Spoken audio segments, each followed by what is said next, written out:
Most people think that becoming a millionaire is something that they will likely never achieve in their lifetime.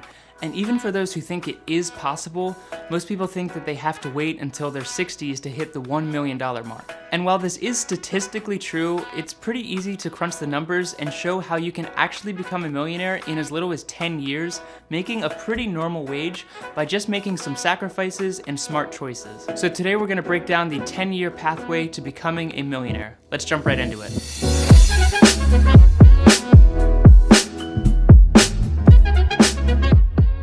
What is going on, everyone? Welcome back to my channel. Be sure to subscribe if you want to see more videos like this one in the future, and of course leave any video suggestions that you have down in the comment section below. So when most people think of a millionaire, it's typically an older individual who's had a lucrative job for their entire working life and now rolls around in an overpriced car that they lease and goes on extravagant vacations. But statistically, this is just not true, and you may be surprised by the average demographic of an everyday millionaire. That being said, it is typically true that individuals who reach millionaire status are above the age of 60. And if you want to work for 40 years making an average wage, investing in 30-year bonds, and living a frugal life, then yeah, you probably could reach the millionaire mark by 60 years old. But let's be honest, that's just not attractive to most people, and it can be extremely demotivating knowing that you have to wait 40 years in order to reach your goal. Thankfully, there are several things that you can start doing today to rapidly increase your net worth and start sprinting towards millionaire status. First, let's do some basic math. So if you wanted to save your way to being a millionaire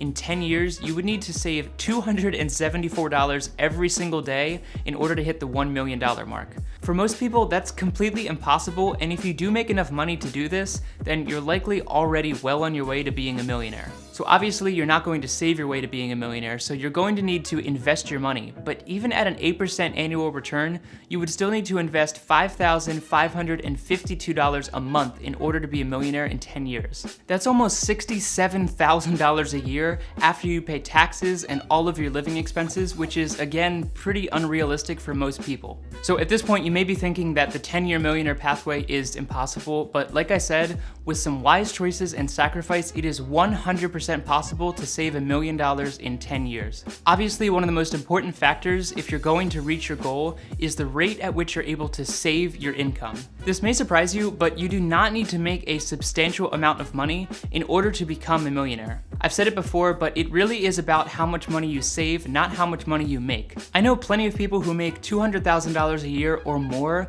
that are completely broke since they lease a car they can't afford and go on lavish vacations just to impress people that they don't actually like.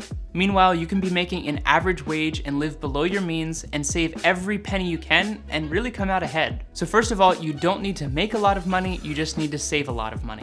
That being said, the amount that you're able to save is largely determined by the amount that you make. So the next step is to increase your earning potential in any way you can. First of all, you want to evaluate if there's any way that you can increase your earnings through your main job. Even if you're salaried, there are often performance-based benefits offered by companies that could significantly increase your income at the end of the year. Either way, you want to find a way to expand your earnings beyond the amount of time you spend working each week. Seek out performance-based opportunities within your job and ask if there are any responsibilities that you can add to your job description that will increase your earning potential. I know it may be an awkward conversation, but a lot of times one awkward conversation with your boss can end up making you a lot of extra money in your income. Also make sure that you are taking advantage of your employer's 401k if that is something that they offer. A lot of employers will offer a 401k match up to a certain percentage, so at the very least, you want to be contributing the maximum amount that they will match because this is literally free money.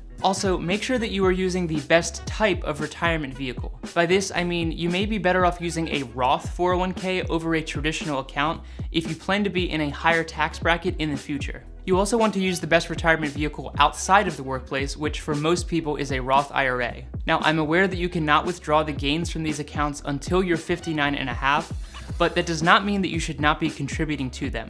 Once you reach your goal of being a millionaire in 10 years, you'll likely be earning enough passive income to support yourself outside of these Roth accounts. This way, by the time you're 59 and a half, you can withdraw these older savings and investments completely tax-free, despite the fact that you'll be rolling around in cash at that point. Obviously, increasing your pay is a great way to increase your savings, but the other side of the equation is decreasing your spending. The most common mistake people make when they increase their earnings is also increasing their spending as well. Assuming that you were able to increase your earning potential in some way, it is crucial that you continue living the same lifestyle despite having more discretionary income. If you earn more money, but then you spend that extra pay, then you'll be right back where you started, and that completely defeats the point of earning more money in the first place. The ticket is to earn more and spend less without being so minimalistic that you start to hate your lifestyle. Again, you still need to enjoy your everyday life, but a 10-year pathway to being a millionaire is pretty aggressive, so you're gonna need to make some pretty substantial sacrifices. However, the benefits of reaching this milestone at such a young age will be substantial, and it's important that you keep that in mind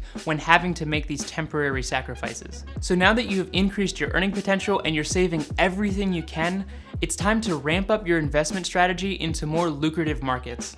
Now, obviously, this is easier said than done, and don't get me wrong, I am still a strong supporter of high dividend index funds.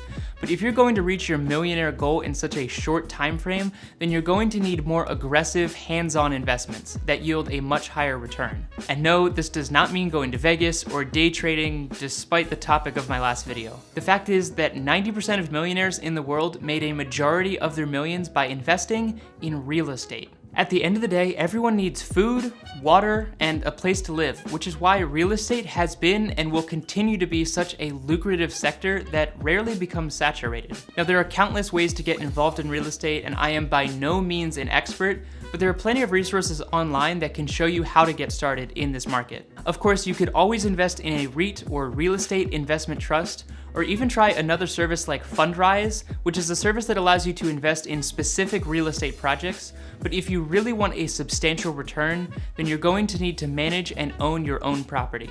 Now, this may seem daunting to some people, but it is not nearly as complicated as some gurus online make it out to be. Now that you've been saving up your money, you should easily be able to put down at least 20% in a positive cash flow house. Again, there are hundreds of resources online that can show you how to calculate the cash flow of a particular property.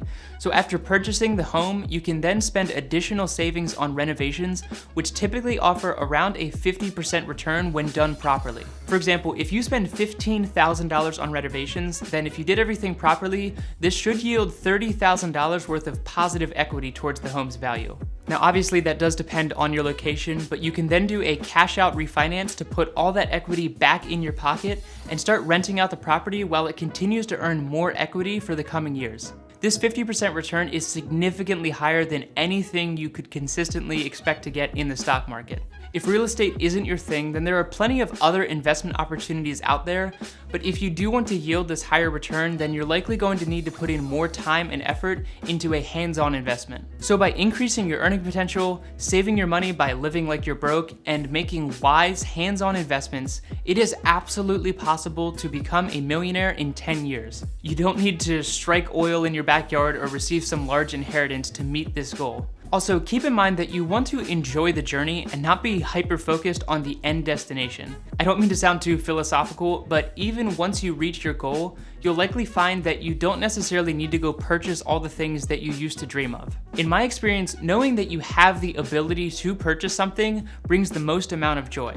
For instance, I still drive the same crappy red beat-up Toyota that I've had since high school. Sure, I could go buy myself a new car today in cash, but this isn't necessarily the right move since my car still gets me from point A to point B and works just fine. I personally find the most joy knowing that I've worked hard and have the ability to buy a new car over the joy that actually making that purchase would bring me. So that's my 10-year pathway to becoming a millionaire, and I hope it gives you some hope that you don't need to labor for 40 years in order to reach this milestone.